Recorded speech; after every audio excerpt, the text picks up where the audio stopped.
that was an amazing first act. Welcome to Intermissions with your host, Hanson and Simone. Simone, say hi to everyone. Hi guys, how are you? All right. I hope everyone's doing well. I enjoyed my first act. Simone, how did you enjoy your first act? My first act was lovely, and so hopefully my second act will be just as lovely, if not twice as more. I understand. I feel that. I feel that.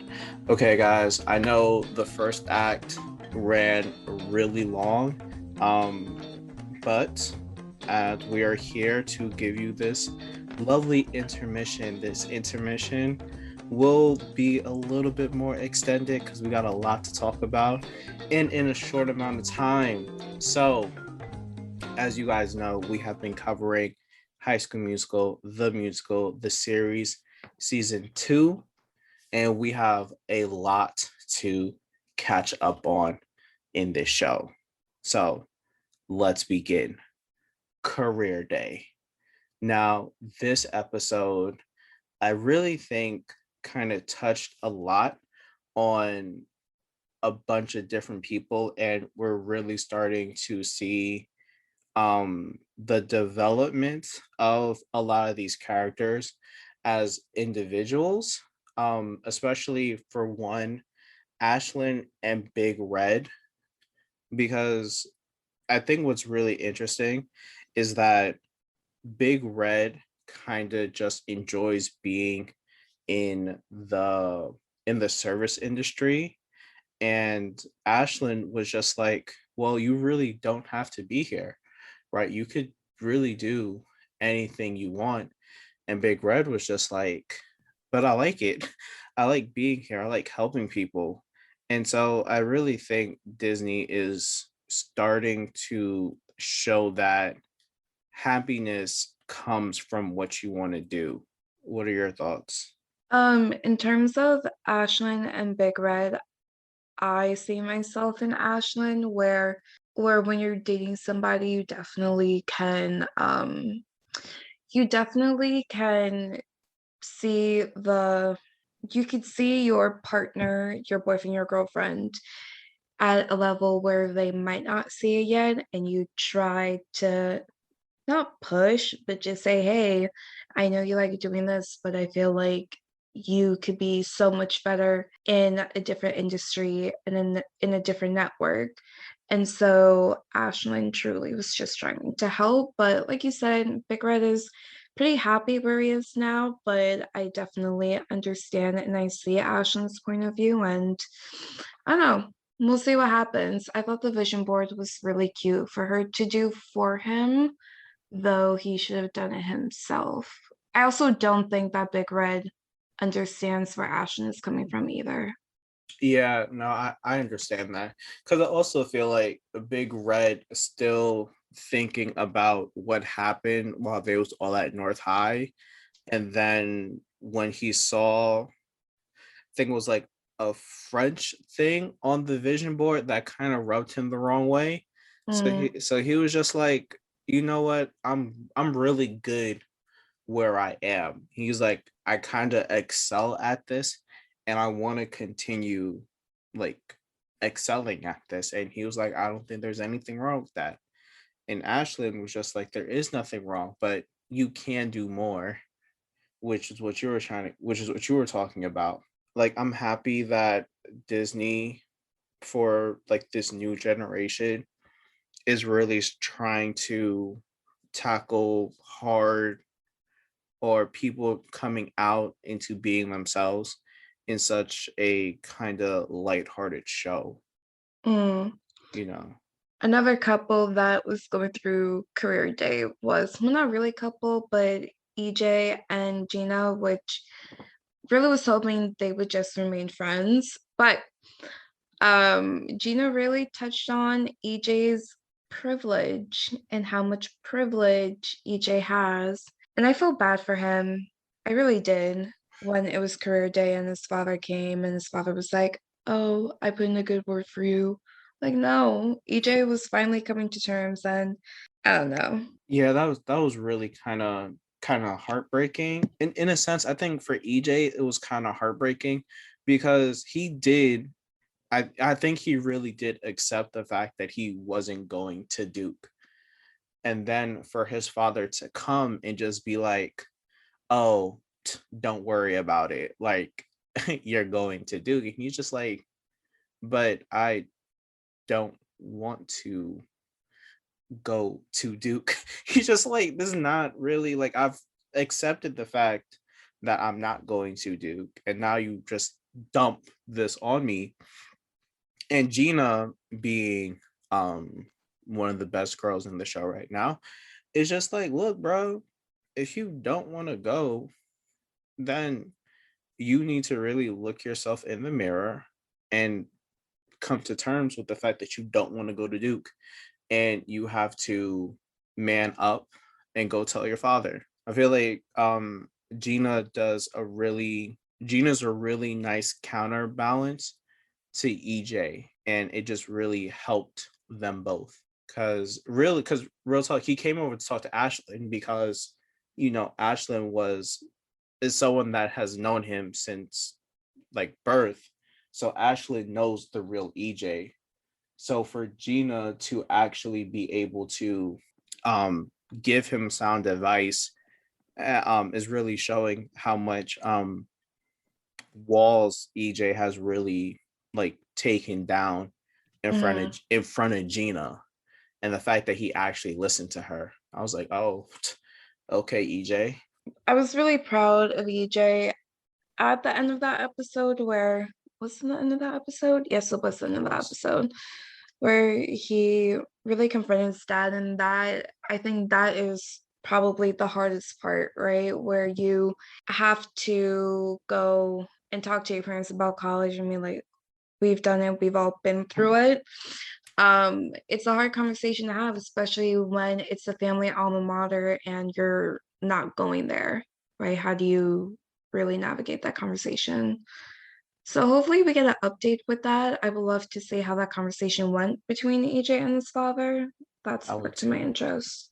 And the next couple, which to be honest, we all saw this coming. It was just a matter of time with Ricky and Nene breaking up at the end of this episode.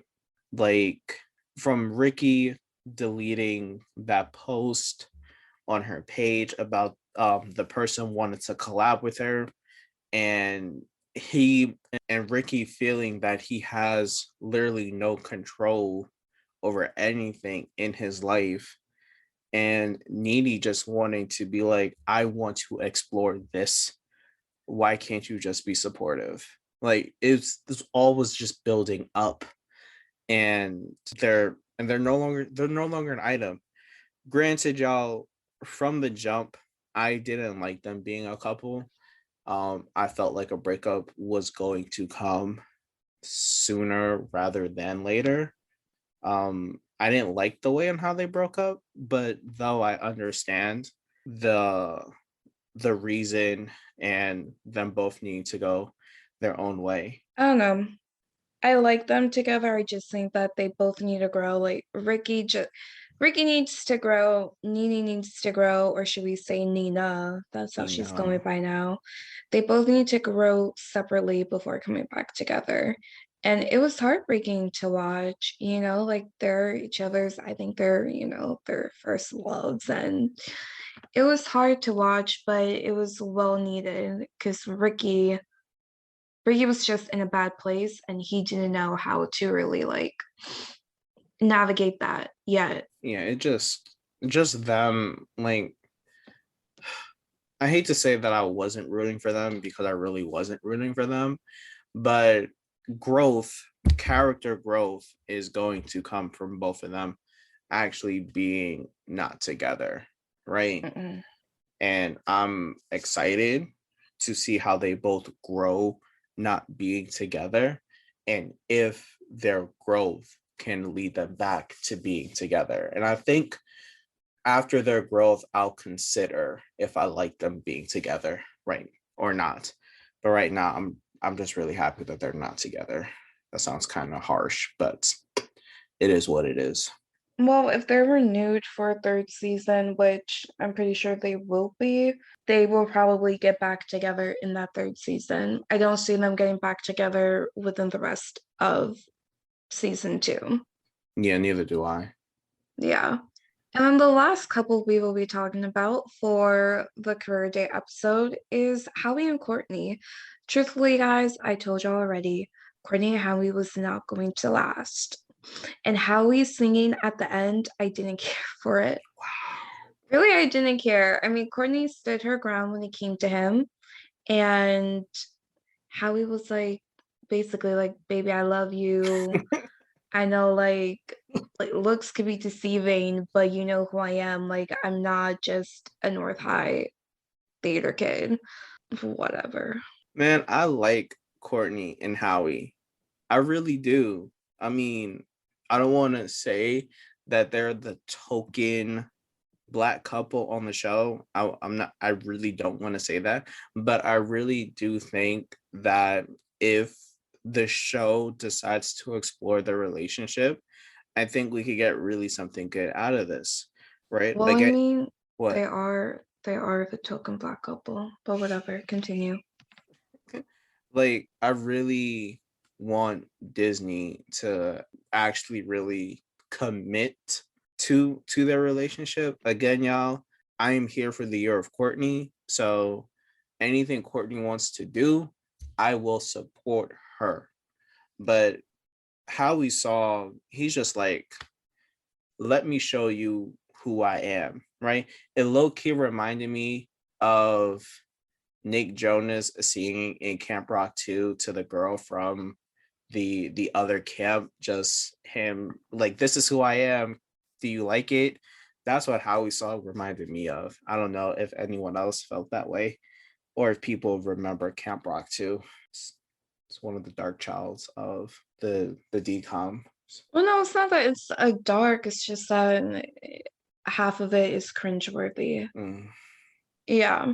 So following, looking at all four of these couples, we go to spring break, right? So we're on a 2-week hiatus from, actually doing the play because they were bench, whatever it is, for breaking into North High, which was stupid to begin with. And now being on spring break, so many things could happen in spring break, and this episode was a filler episode for me. It low key was. Like nothing major happened. The only thing major that really happened was Gina and EJ. Like, first of all, the fact that Gina was in EJ's Duke sweater, that's very girlfriend, Very. boyfriend possessiveness. Really is. But it was cute at the end though. Like I highly enjoyed EJ coming to pick up Gina. It was very wholesome and it shows EJ's character growth from season 1 to now. It does. It really does. And I'm really happy again, like for EJ, because EJ could just be your typical what privileged character, but getting rejected from Duke, actually talking to Mr. Benson about exploring different Benjamin. Benjamin exploring different avenues, like behind the scenes, EJ's character has really grown, and him interacting with Gina has been really wholesome, right? Like they're a good, I got your back, you got my back kind of relationship without being in a relationship. So I truly enjoy their interactions together, even though they be flirting. And then another couple, right? We're just going down the list of couples today, guys. Another couple was Carlos and Seb. They are too cute. They're puppy love. They're truly puppy love. But Carlos was on a beautiful island surrounded by gorgeous, probably, the native skin, gorgeous men. That melanin. Right. And Seb could